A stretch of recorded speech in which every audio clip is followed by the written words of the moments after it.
हरे कृष्णा। आप सभी को पाप मोचनी एकादशी की हार्दिक शुभकामनाएं। आपके अपने चैनल अखंड ज्योति में आपका बहुत बहुत स्वागत है। भगवान विष्णु और माता लक्ष्मी की कृपा आप और आपके पूरे परिवार पर सदा बनी रहे। आज चैत्र मास के कृष्ण पक्ष की एकादशी है और इस एकादशी को पाप मोचनी एकादशी के नाम से जाना जाता है। प्रिय भक्तों, आज मैं आपको सुना रही हूँ पाप मोचनी एकादशी की बड़ी ही दुर्लभ कथा। इन कथाओं को सुनने से मनुष्य के सभी पाप और कष्ट संकट कट जाते हैं और सारी मनोकामनाएं भी पूर्ण हो जाती हैं। तो आप सभी पूरी श्रद्धा और प्रसन्न मन से इन सभी कथाओं को पूरा अवश्य सुने और वीडियो को अंत तक देखें। अगर आपको यह वीडियो अच्छी लगे तो इसे लाइक करें, अपने परिवार और दोस्तों के साथ शेयर करें और यदि आप पहली बार हमारे चैनल पर आए हैं तो चैनल को सब्सक्राइब करना ना भूलें। साथ ही बेल आइकन भी दबाएं ताकि नई वीडियो की सूचना आपको तुरंत मिल सके। तो आइए सुनते हैं आज की कथा। एक बार युधिष्ठिर महाराज ने भगवान श्री कृष्ण से पूछा, हे माधव, फाल्गुन शुक्ल पक्ष की आम्लकी एकादशी का महात्म्य मैंने सुना। अब चैत्र कृष्ण पक्ष की एकादशी का क्या नाम है, यह बताने की कृपा कीजिए। तब भगवान श्री कृष्ण बोले, हे राजन, सुनो, मैं इस विषय में एक पाप नाशक उपाख्यान का वर्णन करूंगा, जिसे चक्रवर्ती नरेश मांधाता के पूछने पर एक समय महर्षि लोमश ने कहा था। तुम भी इसे ध्यान पूर्वक सुनो। राजा मांधाता बोले, भगवान, मैं लोगों के हित की इच्छा से यह सुनना चाहता हूँ कि चैत्र मास के कृष्ण पक्ष में किस नाम की एकादशी होती है, उसकी क्या विधि है और उससे किस फल की प्राप्ति होती है। कृपया यह सब मुझे बताएं। तब लोमश ऋषि कहने लगे, हे राजन, पूर्व समय की बात है। अप्सराओं से सेवित चैत्र रथ नामक वन में, जहाँ गंधर्व की कन्याएं अपने किंकरों के साथ बाजे बजाती हुई विहार करती हैं, मंजू घोषा नाम की एक अप्सरा मुनिवर मेधावी को मोहित करने के लिए गई। वे महर्षि उस वन में रहकर ब्रह्मचर्य का पालन करते थे। मंजू घोषा उन मुनि के भय से आश्रम से एक कोस दूर ही रुक गई और सुंदर ढंग से बीणा बजाती हुई मधुर स्वर से गीत गाने लगी। मुनि श्रेष्ठ मेधावी घूमते हुए उधर ही जा निकले और उस सुंदरी अप्सरा को इस प्रकार गायन करते देखकर सेना सहित कामदेव से परास्त होकर बरवस मोह के वशीभूत हो गए। मुनि की ऐसी अवस्था देखकर मंजू घोषा उनके समीप आई और बीणा नीचे रखकर उनका आलिंगन करने लगी। मेधावी भी सब कुछ भूलकर उनके साथ रमण करने लगे। कामवश रमण करते हुए उन्हें रात और दिन का भी भान न रहा। इस प्रकार मुनिजनों चित्त सदाचार का लोप होने के कारण अप्सरा के साथ रमण करते करते उन्हें बहुत दिन बीत गए। मंजू घोषा अब देवलोक में जाने को तैयार हुई।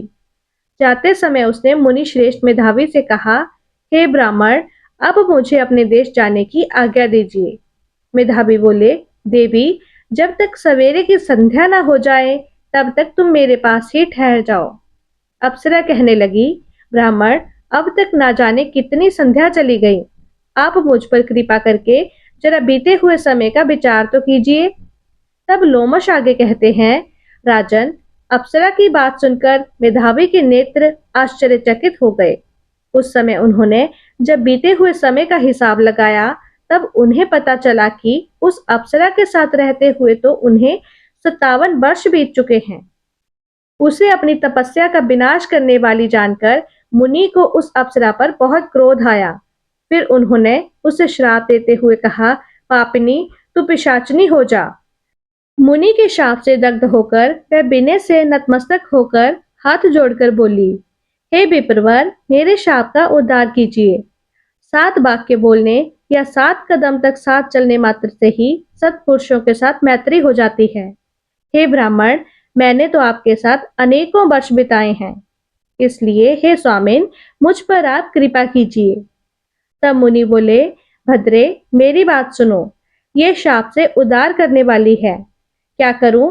तो तुमने मेरी बहुत बड़ी तपस्या नष्ट कर डाली है। चैत्र कृष्ण पक्ष में जो शुभ एकादशी आती है उसका नाम है पाप मोचनी एकादशी। वह सभी पापों का नाश करने वाली है। सुंदरी, उसी का व्रत करने पर तुम्हारी यह पिशाचता दूर हो सकेगी।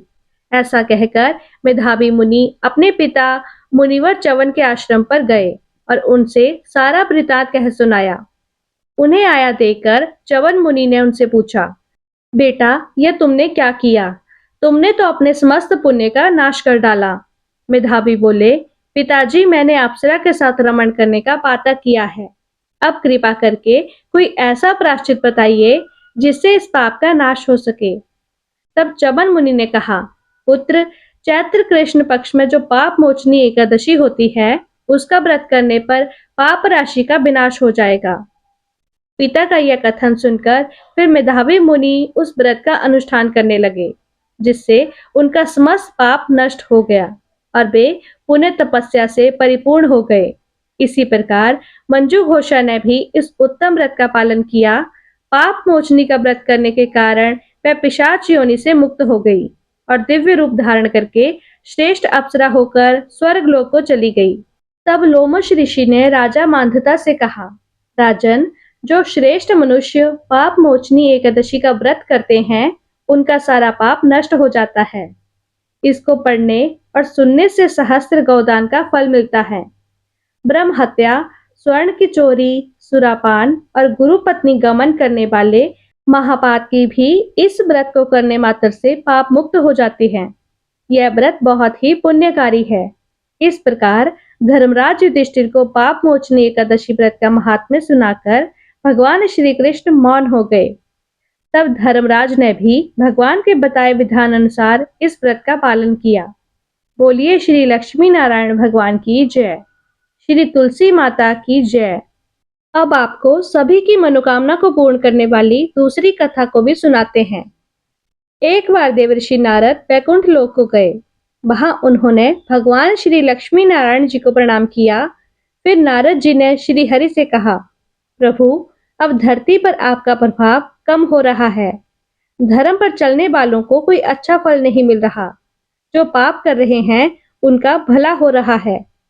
तब श्री हरि कहने लगे, ऐसा नहीं है देवर्षि, जो भी हो रहा है सब नियति के कारण हो रहा है।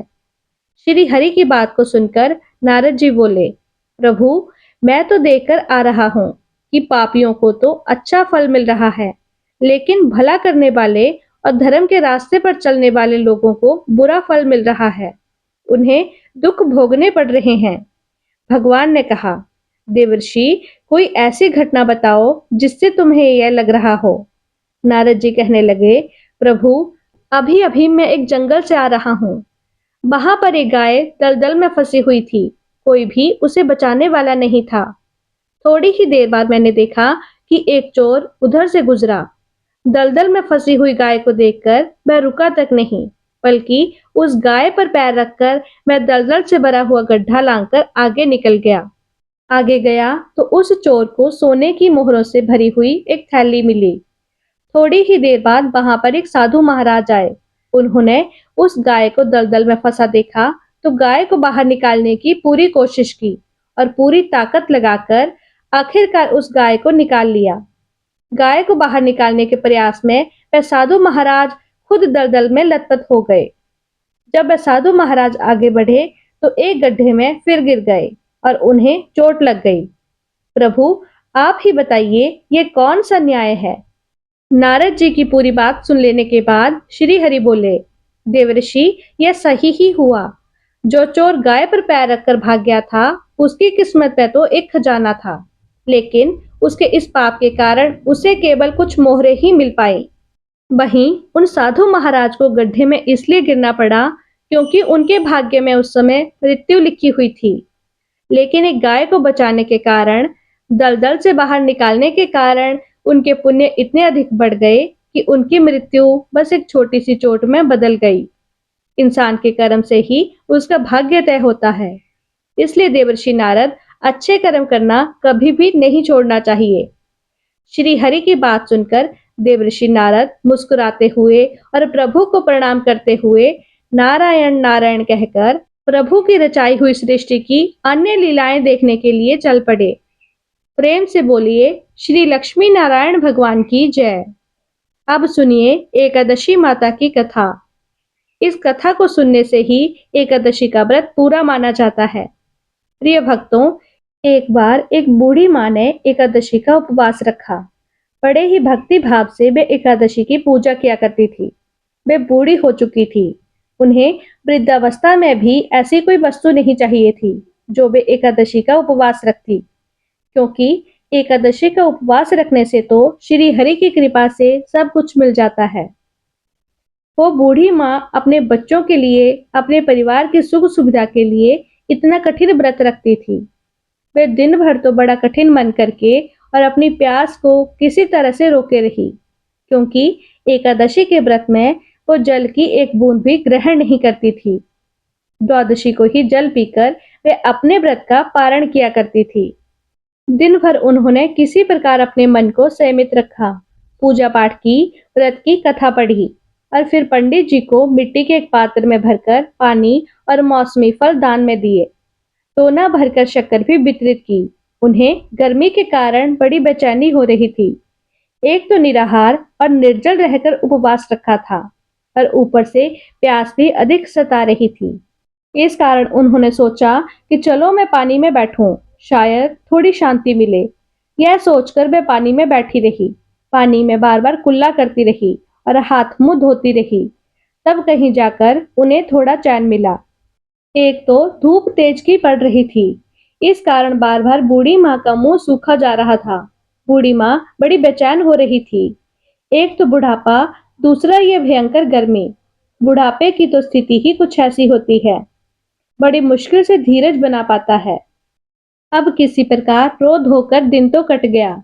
अब बूढ़ी माँ के सामने पहाड़ सी लंबी रात थी, जिसका कट पाना बड़ा ही मुश्किल दिखाई दे रहा था। चारपाई पर पड़ी हुई बूढ़ी माँ को किसी प्रकार की शांति नहीं मिल रही थी। बार बार प्यास के मारे गला सूख रहा था और वे इस प्रकार बेचैन होकर करवटें बदलती जा रही थी। कई बार उठकर वे घर के बाहर जाती, फिर अंदर आ जाती। ना उन्हें घर के अंदर शांति मिल रही थी, ना बाहर। वे पड़ी पड़ी एकादशी माता को याद करती रही और मन में कहती रही कि हे माता, आप मेरी लाज रखिएगा, आप ही मुझे शक्ति दीजिएगा, ताकि मैं भली भांति आपका व्रत कर सकूं और यह पहाड़ सी रात सुकून से बीत जाए। प्यास के कारण बूढ़ी माँ की बेचैनी तो बढ़ती ही जा रही थी। उन्होंने धैर्य रखने का बहुत प्रयास किया, लेकिन आखिरकार उनकी सहनशीलता की सीमा टूट गई और वे घबराकर प्यास के मारे एकदम चिल्ला पड़ी, बचाओ बचाओ। बूढ़ी माँ का चिल्लाना सुनकर उनके परिवार के सभी सदस्य उनके आसपास इकट्ठे हो गए। बूढ़ी माई की चारपाई के पास पहुंच गए। सब बोले, अम्मा जी, क्या हुआ आपको? क्यों चिल्ला रही हो? और जब आपसे व्रत नहीं रखा जाता तो इस बुढ़ापे में इतना कठिन व्रत क्यों रख रही हो? अम्मा जी, अगर शरीर में ताकत है तभी तो भक्ति हो पाएगी। अब पानी पी लीजिए। बूढ़ी माँ अपने परिवारजनों से बोली, मेरे तो प्यास के मारे प्राण ही निकले जा रहे हैं। जरा जल्दी से मेरी छाती पर ठंडे पानी का घड़ा तो रख दो। नातियों ने दौड़कर दादी की छाती पर ठंडे पानी का बर्तन रख दिया। तब कहीं जाकर उन्हें थोड़ा सुकून मिला, और जब सुकून मिला तो थोड़ी देर के लिए उन्होंने अपनी आंखें बंद कर ली। इधर एकादशी माता सोचने लगी कि ये है तो बूढ़ी माँ, लेकिन बड़े नियम से मेरा व्रत रखती हैं। चलकर इनकी परीक्षा लेनी चाहिए। ऐसा विचार करके एकादशी माता आधी रात को मुर्गा बनकर कुकड़ुकू करने लगी। मुर्गे की आवाज सुनकर बूढ़ी माँ जल्दी से उठी और बाहर जाकर आसमान की ओर निहारा, लेकिन आसमान में तो कहीं भी उन्हें सुबह का तारा दिखाई नहीं दिया। अब वे सोचने लगी, फिर यह मुर्गा भला क्यों और कैसे बोला? एक तो उन्हें प्यास लग रही थी, अब थोड़ा बहुत उनका मन भी बेचैन होने लगा। आखिरकार उन्होंने यह दृढ़ निश्चय किया कि अब तो मैं इस व्रत को पूरा करके ही छोड़ूंगी, फिर चाहे व्रत पूरा होने तक मेरे प्राण ही क्यों ना निकल जाएं। मन में ऐसा पक्का निश्चय कर वह वापस चारपाई पर आकर लेट गईं। थोड़ी ही देर बाद एकादशी माता ने उनकी फिर से परीक्षा लेनी चाहिए, तो वह एक छोटी सी कन्या का रूप धारण करके गिलास में मीठा पानी लेकर उनके सिरहाने खड़ी हो गई और जोर से बोली, दादी जी, सवेरा हो गया है, आप हाथ मुंह धोकर शरबत पी लीजिए। पहले तो शरबत का भरा हुआ गिलास देखकर बूढ़ी माँ का मन ललचा गया। प्यास के मारे गला जो सूख रहा था, किंतु अचानक उन्हें याद आया कि उनका तो एकादशी का उपवास है। फिर उन्होंने सोचा कि अभी तो मैं किसी भी तरह ये शरबत नहीं पी सकती हूँ, और फिर वे चुपचाप वापस अपनी चारपाई पर लेट गई। जैसे ही उनकी आंख लगी, तभी उन्हें एहसास हुआ कि मानो किसी ने उन्हें पानी से भरे हुए कुएं में पटक दिया हो। वे बहुत देर तक उस कुएं में हाथ पांव चलाती रही, लेकिन इस बीच उन्होंने अपने मुंह में पानी की एक बूंद भी नहीं जाने दी, क्योंकि उनका एकादशी का उपवास जो था, और वे पक्के निश्चय के साथ अपने व्रत का पालन करती रही। थोड़ी ही देर में उन्हें ऐसे लगा मानो सामने आग जल रही हो। आग के कारण बड़ी भारी गर्मी लगने लगी। प्यास के मारे उनके प्राण निकलने लगे। लेकिन इतना सब होने के बाद भी बूढ़ी माँ ने पानी की एक बूंद भी नहीं पी। बस चारपाई पर बैठी बैठी एकादशी माता का ध्यान करती रही। अब सवेरा होने में बस कुछ ही समय है, यह जानकर वे बड़ी तसल्ली के साथ इधर उधर घूमने लगी। एकादशी माता अब तक यह बात अच्छी तरह से समझ गई थी कि इन बूढ़ी माँ को किसी भी प्रकार से अपने व्रत से नहीं टाला जा सकता। वे उनके सत्य व्रत को भली भांति समझ गई थी। अब सवेरा हो गया तो बूढ़ी माँ ने स्नान किया और भगवान श्री हरि का पूजन किया। फिर एकादशी माता की कथा सुनी, ब्राह्मणों को दक्षिणा देकर भोजन कराया। तब कहीं जाकर उन्होंने जल ग्रहण किया। कन्याओं को भोजन कराने के बाद बूढ़ी माँ ने भी स्वयं भोजन किया, और उस श्रेष्ठ व्रत के प्रभाव से बूढ़ी अम्मा की आयु में वृद्धि हो गई। उनकी आयु बढ़ गई। उनका घर परिवार हरा भरा हो गया। अब उनके घर में किसी भी चीज का कोई अभाव नहीं रहा। उनका घर हर प्रकार के सुख साधनों से भर गया। नाती नातिन से उनका घर भर गया, और वे उसी दिन से 12 महीने की एकादशी का व्रत करने लगी। एकादशी माता के व्रत के पुण्य प्रभाव से इस संसार में हर प्रकार के सुख को भोगकर वह बूढ़ी माँ अंत में भगवान श्री हरि के धाम को चली गई। जैसे एकादशी माता ने उन बूढ़ी माँ को और उनके परिवार को हरा भरा किया, वैसे ही हे एकादशी माता, हम सभी की मनोकामनाएं पूर्ण कीजिएगा। प्रेम से बोलिए श्री लक्ष्मी नारायण भगवान की जय। जय एकादशी माता की जय। प्रिय भक्तों, यह थी आज की कथाएं। उम्मीद है आपको यह पसंद आई होगी। अच्छी लगे तो वीडियो को लाइक अवश्य कीजिए, चैनल को सब्सक्राइब करें और बेल आइकन को प्रेस करना ना भूलें। धन्यवाद।